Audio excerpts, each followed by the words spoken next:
السلام عليكم ورحمة الله تعالى وبركاته. فيديو جديد نتمنى انه ينال الاستحسان ديالكم. اليوم غادي نشارك معكم هاد الوجبه السريعه ديال لي بات اولا المكرونه. نتمنى انه ينال الاعجاب ديالكم بطريقتي بواحد صلصه ديال الطون وديال وكذلك شويه د الخضره اللي هي غادي نختار في الخضار الفلفل والبصله اكيد والطماطم. اول حاجه غنسلقوا لي بات ديالنا الطريقه المعتاده او المعروفه اللي هي اننا نغليو الماء حتى يغلى مزيان، كنديروا شويه الملح شويه ديال الابزار شويه الملح شويه الزيت، غير الزيت غير باش ما كتلصقناش هاد لي بات، وكنخليوها كطيب. كنوجد الحشوه اولا باش غادي نخلط هاد لي بات ديالي. هنا عندي الفلفله حمراء والفلفله خضراء مقطعين قطع مربعات صغيره، كذلك عندي هنايا مطيشه طوماط سوريز، وعندي البصله البيضاء. بالنسبه للتبزيره اللي غنستعمل هنايا درت الملحه الابزار، وغادي ندير ثوم المجفف، وعندي هنايا توابل الكاري اللي عنده التوابل اللي عجباتكم واللي زعما كترتاحوا لها في المذاق.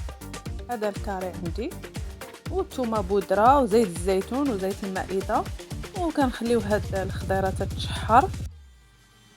غادي نضيفها لهاد لي بات ديالي، وكذلك كنشارك معكم الصلصه ديال الطون والطحينه وجبن بيرلين. نتمنى ان هذا المقترح ديال اليوم ينال الاعجاب ديالكم. هي وجبه سريعه وفي نفس الوقت وجبه صحيه يمكن لكم تغداو بها تعشاو بها، يعني كافيه، فيها الكربوهيدرات ديالها، فيها لي بروتيين، فيها الدهون، الالياف غنيه بالالياف.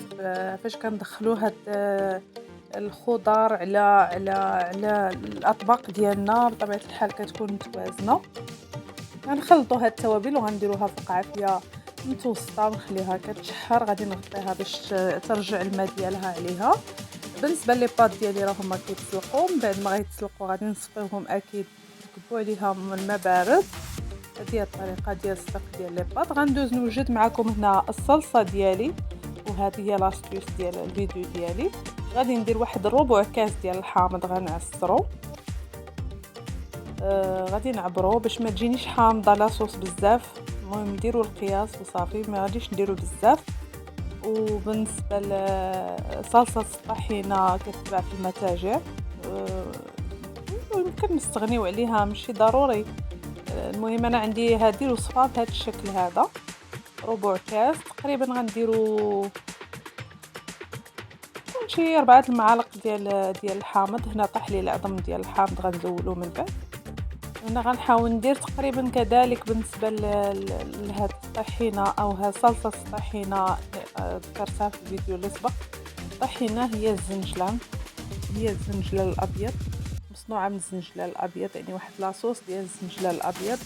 وسبق لي شاركت معكم واحد لاصوص زوينه بزاف كذلك بالزنجلان ديالنا العادي. ربما نقدروا نعاودوها ان شاء الله في هاد الصلصات، يعني عالم نقدروا نخترعوا، نقدروا ندخلوا مجموعه ديال المكونات اللي ما كتجيناش كاع على البال، وكيمكننا ندخلوها في الوصفات المالحه ديالنا، مع اننا كنا كنستعملوا الزنجان فقط في الدواز داتاي. هنايا زيت الزيتون تقريبا 2 معلقات. بالنسبه للصلصه ديال الطحينه درت تقريبا 7 المعالق اولا نديروا شي نصف كاس. هنا عندي جبن بيرلي، نقدروا نديروا اي ياغورت بدون مسوس. يعني هنايا غتكون عندي الوصفه على طريقه الملحه. وغادي ندير هنايا زريعه. بالنسبه للتوابل غادي نختار زريعه القزبور والكمون والملح، هادو هما التوابل اللي غادي ندير في هذه الصلصه ديالي. وغادي نخففها بالماء لانها غتجيني شي شويه ثقيله، غنحاول نخففها بالماء. وهذه هي هادو هما الاهم هاد الوصفه. هذه كاينه الصلصه وكاينه الخضار وكاين لي بات، هادو اللي كاينين. وكتبقى يعني الاضافات يمكننا نضيفوا الفرماج، يمكننا نزيدوا الطون. انا درت الطون في الصلصه، نقدروا نزيدوا واحد الكميه من غير هذه ديال نزيدوها في التقديم، نقدموا الفرماج الزيتون. عندنا بزاف لي شوا اننا نزيدو نضيفو اضافات. وانتما كتشوفوا بانني غنخفف هاد الصلصه ديالي لان جاتني ثقيله. وغناخذ واحد الحك ديال الطون غنزولو الزيت ديالو حتى هو غنضيفو لهاد الصلصه هادي، صلصه الطحينه بالطون تجي بنينه بزاف. نتمنى انكم تجربوا هاد الوصفه، فعلا تستحق التجربه.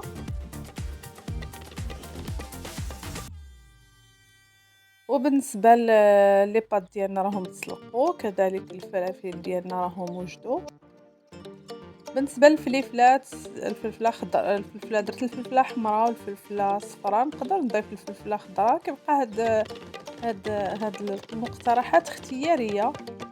غنضيف هنايا زويتنات، انا تعجبني الزيتون الاسود والزيتون الاخضر. المهم كيبقى اختياري، هاد الاضافات كلها اختياريه، ولكن كنعطيو الاضافه للطبق ديالنا وكيولي يعني غني، يعني بلا ما تضيفوا شي طبق اخر، يعني طبق كافي راسو براسو، فيه كل شيء، فيه الالياف، فيه الكربوهيدرات، فيه البروتينات، فيه الدهون، يعني طبق متكامل.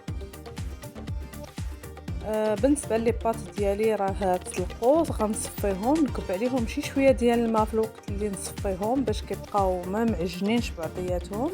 وغادي نضيف لهم الفلفله ديالي والزيتون وديك الخضره اللي شحرت ومطيشها بطبيعه الحال.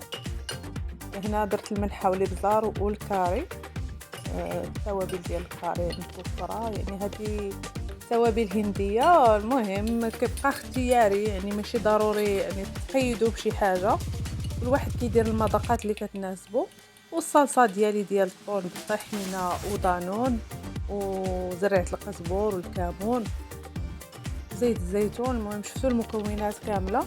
غادي نخلط الكل وغنقدم بالصحه والراحه، وراها كتجي زوينه بزاف وتستحق التجربه. هادو مقترحات خفيفه ظريفه هذه مقترحات خفيفه ظريفه. بعض الاحيان كنحصلوا تنقولوا شنو نديروا للغدا، شنو نديروا لهذا، وهادو وصفات اللي كيبغيوهم الدراري بزاف. بالنسبه لطبق التقديم ديالي، ضروري المساند ديالي اللي هو الخس والخيار. وغادي نقدموه في هذا الطبق المستطيل، ونقدموه في الجبانيه، في طبق دائري، في اطباق فرديه كذلك يمكننا نقدموهم في اطباق فرديه. نتمنى ان الفيديو ديال اليوم انه ينال الاعجاب ديالكم، وشكرا على المتابعه. واللي عجبتكم القناه وعجبكم اي فيديو، مرحبا بكم، وما تنساوش الاشتراك في القناه. والى اللقاء في فيديو اخر ان شاء الله.